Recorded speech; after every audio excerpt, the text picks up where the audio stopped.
सागर आम काम करूँ साहित्य संबंधी भी करूँ साक्षरता संबंधी भी करूँ समाज सेवा भी जुटिचु और भी बेसी कथा कथी उत्कल समाज गठन कर हाँ उत्कल समाज गठन होती आम उत्कलवासी मैंने 600 वर्ष पुराना आमर इतिहास आम के आसलु रजा आनी और ये रहीगले आम आमर जो उत्कल समाज बनला से समाज कौन कहना चाहिए जो संगठन रजिस्ट्रेशन है से रजिस्ट्रेशन एवं भी बहुत वर्ष के 25-30 वर्ष होती तार मुई फाउंडर मेंबर। अच्छा आसंता 2 तारिख रे फेब्रुआरी 2 तारिख रे ओडिशा साहित्य एकाडेमी द्वारा आयोजित कार्यक्रम काकर रे गोटे साहित्य कार्यक्रम करने जो प्रस्तावना आसी आपणकर ये कौन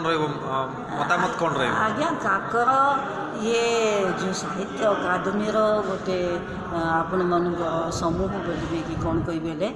आपण मन सागर मोर टेलीफोनिक कॉलिंग भी होता और तेणु मुझे बहुत इम्प्रेस होती आमर समाज को ये कथा जन और ता जो ही आज मीटिंग होती और ये मीटिंग रे आमर अध्यक्ष सब आसी आपण मन सहित मिसिक आमको बेस भल लगे आम इस कार्यक्रम को करूँ चित्रकूट रे और मोर पूरा ये थी एफर्ट लगे पूरा कि बढ़िया ढंग तो आम कार्यक्रम करूँ और यार ये जिते कवि मान अच्छा साहित्यकार मान अच्छा से आम चित्रकूट और आप सहयोग गोटे बढ़िया कार्यक्रम हम मत ये कथा ज़्यादा भल लगे कि उड़ीसा सांगे आमर नाता रिश्ता तो अच्छी लेकिन साहित्य परिचालना किसी नाई